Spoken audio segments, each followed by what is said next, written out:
A centurion was a professional officer of the Roman army after the Marian reforms of 107 BC. Most centurions commanded groups of centuries of around 80 men, but senior centurions commanded cohorts or took senior staff roles in their legion. Centurions were also found in the Roman navy. In the Byzantine army, they are also known by the name kentarch, role. In the Roman infantry, centurions initially commanded a centuria or century, centuries, or centuri, developed from the Roman tribal system under the Servian reforms and could contain 200 to 1,000 men. Later, generals and Caesars further manipulated these numbers with double and half-strength units. Julius Caesar, for instance, made the first century double-strength. Centurions seemed to receive a much higher rate of pay than the average legionary, twice as much or more.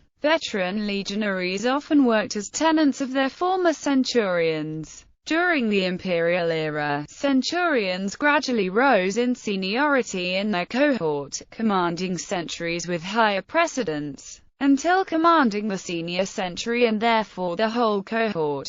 The very best centurions were then promoted to become centurions in the first cohort, called prima ordens, commanding one of the 10 centuries and also taking on a staff role. The most senior centurion of the legion was the Primus Pilus, who commanded the first century. All centurions, however senior, had their own allocated century. There was little difference between the ranks of centurions except for the Primus Pilus. The Primus Pilus also participated in war councils. The Primus Pilus was so called because his own century was the first file of the first cohort. Only 8 officers in a fully officered legion outranked the Primus Pilus. The legate, commanding the legion, the senior tribune, second in command of the legion, the camp prefect, and the 5 other tribunes, who apparently served as senior staff officers to the legate with a rank roughly equivalent to a modern colonel. Comparisons between the centurion grades and modern officer ranks can lead to many incorrect assumptions. Centurions could be elected, appointed by the Senate, or promoted from the ranks for a variety of reasons. Julius Caesar is said to have promoted his centurions for displays of valor. Other historians cite examples of them being the first over the enemy's wall or through the breach. If this case were strictly so, then there would be a lack of centurions in peacetime garrisons, which is where the Roman army mostly spent its time. Nonetheless, although not directly comparable to modern ranks, the various centurion grades may be loosely compared to modern junior and middle officer grades. A modern captain typically commands a company of approximately 200 men. A typical centurion's command was therefore approximately equivalent, although he controlled far less weaponry than the modern officer. Centurions often suffered heavy casualties in battle, generally fighting alongside the legionaries they commanded. They usually led from the front, occupying a position at the front right of the century formation. They could be identified by the transverse horsehair crest on top of their helmet, their metal greaves and the sword worn on the left. Like all Roman officers, they led and inspired their men by example. They also sought to display the skill and courage that may have brought them to their rank in the first place. It is for these reasons that they often suffered a disproportionate number of casualties. Below the centurions were the optionists, seconds in command of centuries,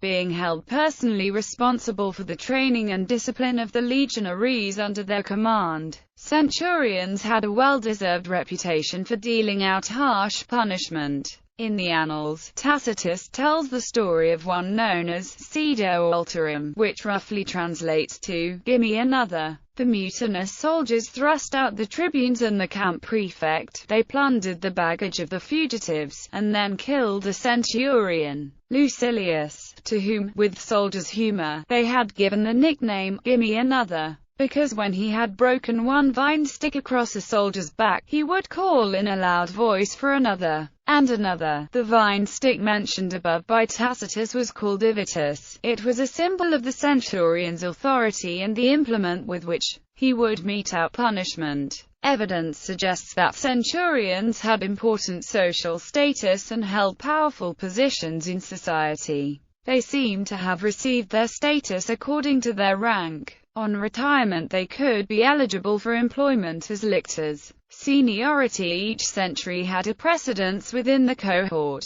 Centurions' seniority within the cohort and legion depended on the position within the legion of the century they were in charge of, which often took their name from their centurion. Centurions began by leading junior centuries before being promoted to leading a more senior one. Promotion usually came with experience, or at least length of service, but many still never made it as far as leading a first cohort.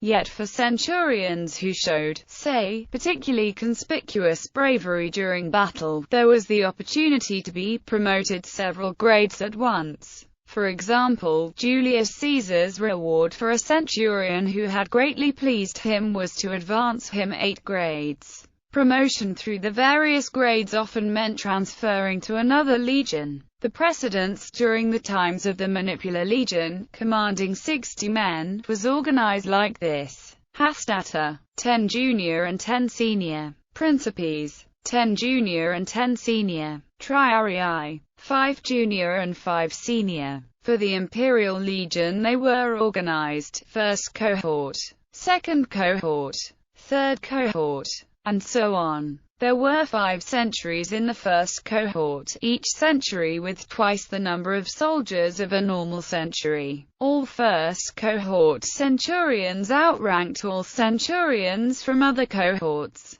The qualities necessary for the centurion. Centurions had to be literate, have connections, be at least 30 years of age, and had already served a few years in the military. The centurion in the infantry is chosen for his size, strength and dexterity in throwing his missile weapons, and for his skill in the use of his sword and shield, in short for his expertness in all the exercises. He is to be vigilant, temperate, active and readier to execute the orders he receives than to talk, strict in exercising and keeping up proper discipline among his soldiers, in obliging them to appear clean and well-dressed and to have their arms constantly rubbed and bright. Vegetius. De Re Militari, 2:14. The centurion in the Gospels. Matthew's Gospel and Luke's Gospel relate an incident in which a servant of a centurion based in Capernaum was ill. The centurion concerned had a good relationship with the elders of the local Jewish population and had funded the development of the synagogue in Capernaum. And when he heard that Jesus was in the locality, he asked the Jewish elders to request healing for his servant,